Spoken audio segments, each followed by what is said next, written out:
to show you how to get your car ready for that cold winter weather. Now the first thing to check is your car's battery.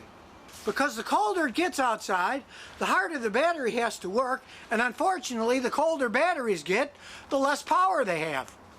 So it's a good idea to have one of these battery checkers hooked up to your battery and check it.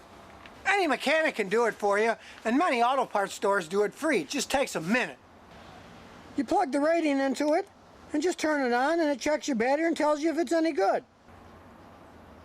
And in this case, it's a bad battery. It says replace battery, so we know it's got hardly any charge left in it.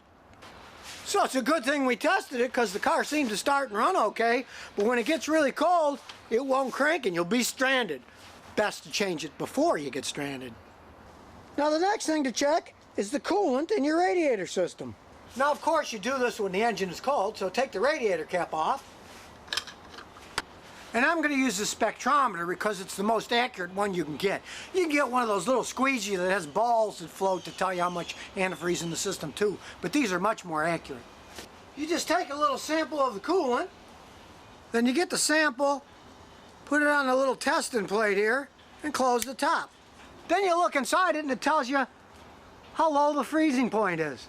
And in this case it says -20. And that's perfectly fine here in Texas because it rarely gets even below freezing. Because if you don't have enough antifreeze into the system and it gets really cold outside and it freezes, the engine will crack. So you want to make sure that it's good enough for your area. Now the next thing to check is your tire pressure. Because the colder it gets outside, the lower the pressure your tires are going to get. It's just plain physics. So the colder it gets, the lower the pressure is going to be in your tires. Make sure you fill it up as it gets colder so you don't end up getting a flat tire. And before it gets cold, make sure you have good enough squirter fluid in your squirters so that they won't freeze too. Because in the summer, a lot of times people use cleaner or pure water and then it'll freeze in the winter, and if your windows get all clogged up with dirt when you're driving, the squirters won't work to clean them off. It never gets that cold in Texas, so this 0° Fahrenheit one is fine for me here.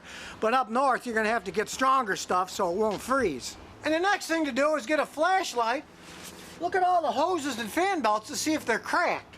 Because rubber products don't like the cold either, and if you see that they're all getting cracked like this with big cracks in them, then change them out now before you get stranded in a snowstorm and the belt flies off. And of course, plan ahead before the ice and snow comes. Have an ice scraper already hiding in your glove box so you're ready when it does come. Because at least around here, when it does get icy and snowy, the auto parts stores always run out of them because nobody's prepared in the first place. And speaking of ice and snow, at the very least, inspect your wipers to make sure that they're not ripped or torn.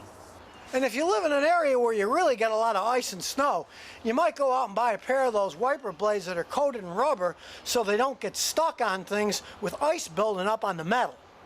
Now years ago, people used to change the oil for a lighter oil in the winter. So the engines would start better in colder weather because the oil was thinner and the engine could spin faster. But as you can see, they already use pretty lightweight oil in most modern cars. You don't need to do that anymore. But if you live in a really cold place like Alaska, hey, you can run fully synthetic oil instead. It flows better at really cold temperatures and is great where it gets extremely cold.